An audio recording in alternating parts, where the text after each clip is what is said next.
The movie kicks off with this kid named Steve who is just totally obsessed with mines. But, he's a kid. So everyone's like, nope, you can't go in there. So a ton of years go by and he's finally an adult. First thing he does, he runs right into a mine to live out his childhood dream. He's digging around and bam, finds this awesome earth crystal and a weird orb.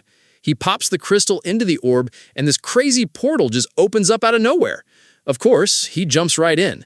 This new place, called the Overworld, is insane. Everything is made of blocks, like some kind of dream world. And here's the coolest part. In the Overworld, whatever you imagine just happens. For a super creative dude like Steve, it's paradise. He's like, I'm staying here forever. And he even makes friends with a wolf dog who becomes his pet. They become total best buds and build all sorts of cool stuff together. Then one day he messes around and accidentally opens a different portal. He goes through and major mistake ends up in this awful place called the Nether. It's basically the opposite of the Overworld, no creativity, no happiness, just a total downer. The second he gets there, the Queen of the Nether captures him and snags the crystal and orb. Turns out she's been dying to get her hands on them so she can destroy the Overworld because she's got some beef with them. Steve is totally freaked out when he hears her plan and knows he's the only one who can save his new home. So that night, he pulls a fast one on the guards, breaks out, and grabs his stuff back. In a super heroic move, he gives the crystal and orb to his dog and is basically like, get this back to Earth and hide it in my room. The dog just bolts, running through all the portals, and hides the stuff under the bed in Steve's old house. All right, fast forward a bunch of years. Now we meet this guy Garrett who owns a video game store, but it's a complete failure. He's totally broke and about to be evicted. To make some quick cash, he uses his last few bucks to buy an abandoned storage container, hoping to find something valuable. He thinks he's found one with a super rare old video game called Cosmos, but his luck is terrible. The container is just filled with junk. But while digging through it all, he finds the orb and the crystal. He has no idea what they are, but they're from Steve's old house. As if his day couldn't get worse, his car breaks down on the way home, and he just starts screaming in the street. Then the story cuts to a kid named Henry and his sister. Henry is super smart and creative, a lot like Steve, and guess what? He just moved in next door to Garrett. The next morning, Henry stops by Garrett's gaming zone before school. He thinks the place is cool, but has to run to class. In art class, his teacher tells everyone to just draw a banana and an orange. So Henry's in art class, right? But he's way too creative for this draw a banana assignment. He draws a whole jetpack on it, and the teacher totally flips out. She's like, this is live drawing, not imagination time. And all the kids start making fun of him on his first day. Total bummer. Henry gets super mad and decides he's going to show them all. He goes home and builds a real jetpack and straps it to a skeleton. For real. He brings it to the schoolyard to test it, and everyone's watching. But then, get this, some mean kid snips a wire.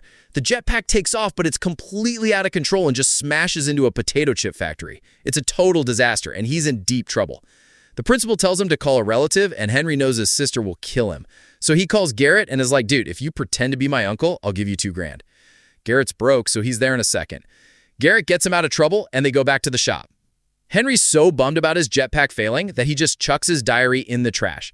Then he spots the orb and the crystal Garrett found. He picks them up, puts the crystal in the orb, and whoosh, the thing just yanks him and Garrett out of the store and all the way to those mines from the beginning of the movie. Meanwhile, Henry's sister is freaking out because he's missing. She calls a real estate agent and they track his phone right to the same mine. All four of them are just standing there, totally confused, when the portal sucks the orb in and the force is so strong it pulls all of them into the overworld. Surprise, they're all looking around like, what is this place? And at the same time, some random dude from the overworld sees the open portal and just casually walks through it into our world. So now the evil Nether Queen knows the orb is back. She goes to Steve, who she has locked up, and is like, go get me that orb and crystal, and maybe I won't kill you. Steve is obviously pretty happy about that deal.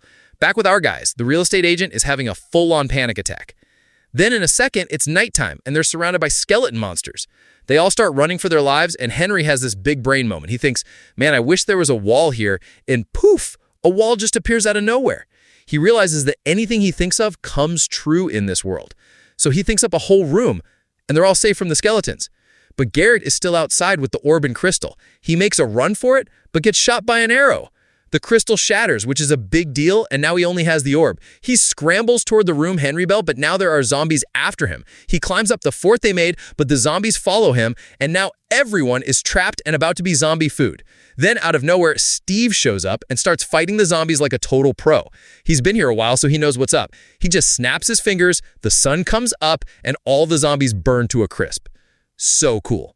Steve tells him who he is and that he's lived here for years. But when he sees the broken crystal, he gets really mad. He's like, "That was our only way back to Earth. You're stuck here forever." Everyone's freaking out, but Steve says there's one last chance. There's another Earth crystal in a place called the Woodland Mansion. He tells him, "I'll help you get it, but you have to give me the orb." It's a deal. Steve warns him that the trip is super dangerous, so they need to make some weapons. He takes him to his store, which is packed with cool stuff. Garrett touches this weird crystal Steve told him not to, and bam, he teleports across the room. Henry is a natural and builds this awesome pressure gun that even impresses Steve. Garrett, though, couldn't care less about building stuff. He just wants to know about the treasure in the mines and tells Steve he'll trade the orb for the treasure. Suddenly, the Queen of the Nether's monsters attack. In all the chaos, Henry's sister and the real estate agent get separated from the group. Steve grabs Henry and Garrett and gets them to a high cliff. He gives them iron wings and points to a hill and says, "The mansion is just behind it." To test the wings, Garrett just shoves Henry right off the cliff. The wings don't open at first, and it's a total nail-biter, but then they kick in and he's flying. Garrett jumps too, and Steve has to hop on his back to escape the Queen's soldiers.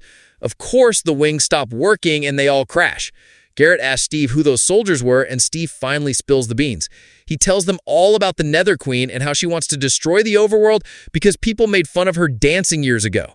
Now she hates all creative people and wants the orb to finish him off. Garrett's like, "Okay, but you want the orb too. What's your deal?" Steve finally comes clean and says the Queen has his dog. He needs the orb to save his best friend before she hurts him. And then we see his poor dog just looking super sad without Steve. And it's night, remember? So Henry's sister and her friend are totally lost. But then Steve's dog shows up. They see his collar and are like, "Hey, that's Steve's dog." And the good boy just starts leading him right to the guys. Meanwhile, Steve, Henry, and Garrett are at that treasure mine. But just as they're about to grab the goods, the guards find out they're there and start blowing the whole place up. It's a total mess. Steve thinks fast, throws them all in a minecart, and they zoom out of there just as the whole mine completely collapses. Phew. Henry gets super mad at Garrett and is like, "Your greed almost got us killed." But Garrett yells back that his life isn't easy, he's totally bankrupt, and this was his only shot. Steve kind of gets it and tells him, "I know how you feel, man." Anyway, they finally make it to the Woodland Mansion. Steve gives him the rundown. He's like, "Okay, first floor has these psycho assassins with axes. Second floor has magicians. The Earth Crystal is on the third floor, but it's guarded by these creepy things called Endermen. Whatever you do, do not look them in the eye." So they come up with a plan. Garrett, being the distraction, just walks in and starts singing super loudly to get all the assassins' attention. It totally works. Henry gets a chance to sneak upstairs. A few assassins spot him, but he's too quick and makes it all the way to the third floor. He finds the Earth Crystal, but then, disaster! An Enderman pops up behind him, and he accidentally looks right into its eyes. He starts having these messed up hallucinations with everyone he knows calling him a loser. It's really bad, but he manages to snap out of it, grabs his axe, and takes the Enderman down. When it disappears, it leaves behind this cool crystal that lets you teleport. Sweet! He grabs the teleport crystal and runs downstairs. He, Steve, and Garrett all bust out of the mansion, but just as they think they're safe, the Nether Queen shows up with her whole army. They snatch the orb and the Earth Crystal and then set off a huge bomb to stop them from following. The blast knocks Garrett off a cliff, and Henry and Steve get knocked out cold. When they wake up, Steve's dog is there and has dragged them to safety, but Garrett is just gone. It's awful. Then they see it. The Queen puts the crystal and orb on her portal, and this giant laser of darkness shoots out and starts ruining the overworld. She wants to take over everything. Steve is heartbroken, but pulls it together. He's like, "We're going to war."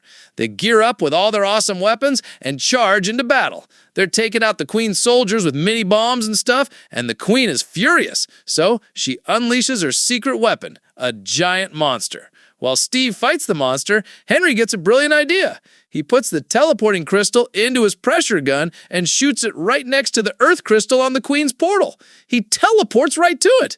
But before he can grab it, a soldier throws a bomb and he gets blasted off the edge. He's falling to his death, but then, get this, Garrett swoops in and saves him in a hot air balloon. He wasn't dead after all. Together, they fly up to the portal wall and just smash it to pieces. The portal explodes, all the darkness disappears, and sunlight fills the overworld again. All the Nether soldiers turn into zombies in the sun, and the Queen completely loses all her powers. She tries to take one last shot at Steve, but fails miserably. They won!